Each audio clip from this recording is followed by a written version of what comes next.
தொழிற்சங்கங்களால தான் இன்னைக்கு தொழிற்சாலைகள் முன்னேறாம இருக்கு. கம்பெனிஸ் முன்னேறாம இருக்குன்னு ஒரு புரொபகண்டா போய்க்கிட்டே இருக்குல்ல. அதுக்கு என்ன பதில்? அது ஒரு பயங்கரமான இத்துப்போன புரொபகண்டா. இங்க தொழிற்சங்கங்கள் ஆரம்பிச்சதுனால, தொழிற்சங்கம்னால இங்க எந்த நிறுவனமும் வெளியேறினதா சரித்திரமே கிடையாது. அந்த மாரி ஒரு 4 கம்பெனி சொன்னா சொல்ல மாட்டாங்க. ஆனா கதை மட்டும், ஐயோ! யூனியன் ஆரம்பிச்சு இவங்க வேலை பார்க்க விட மாட்றாங்க. ஆம் அ பிரச்சனை பண்ணிட்டு இருக்காங்கன்னு சொல்லிட்டு. அதாவது குறைந்தபட்சம் நம்ம உரிமைய கேட்கிறதே இவங்களுக்கு பிரச்சனை. என்னன்னா, எனக்கு கரெக்ட்டான வேலை நேரம்னா, எனக்கு கரெக்ட்டான வேலை நேரத்துல தான் நீ வேலை வாங்கணும். ஓவர் டைம் பார்த்தன்னா, ஓவர் டைம் குடு. சரியான நாளுக்கு லீவு குடு. சரியான சம்பளம் குடுன்னு கேட்கிறது தான் நம்ம கேட்டுட்டு இருக்கோம் தொழிற்சங்கம் மூலமா.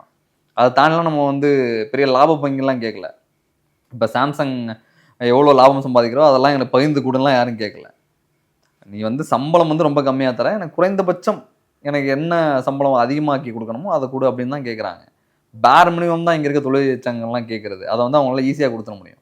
ஆனா தொழிற்சங்கமா ஒன்றிணைஞ்சு அவங்க போராடும்போது அவங்களுக்கு த்ரெட்டனிங்கா இருக்கு.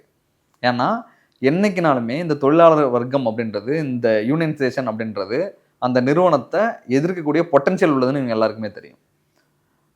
ஒரு நிறுவனத்துல 5000 பேர் இருக்காங்கன்னா, அந்த 5000 பேர் ஒண்ணு சேர்ந்துட்டான்னா, அந்த நிறுவனம்ன்றது ஒண்ணும் இல்லாம போயிரும். ஸோ அந்த பயம் இங்க இருக்க முதலாளித்துவ வர்க்கத்துக்கு எப்பவுமே இருந்துகிட்டே இருக்கு. அதனால எப்பவுமே தொழிற்சங்கங்கள்னாலே மோசமானது. தொழிற்சங்கவாதிகள்லாம் மோசமானவங்க. வேலையே பார்க்க மாட்டாங்க.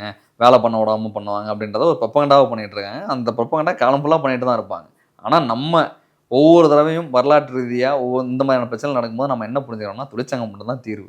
தொழிற்சங்கமா ஒண்ணு சேரலன்னா நம்ம ஒண்ணுமே கிடையாது. தொழிலாளர் வர்க்கத்துக்கு இருக்க ஒரே புரொடெக்ஷன் தொழிற்சங்கம் மட்டும் தான். வேற எதுவுமே நம்மள புரொடெக்ட் பண்ணாது.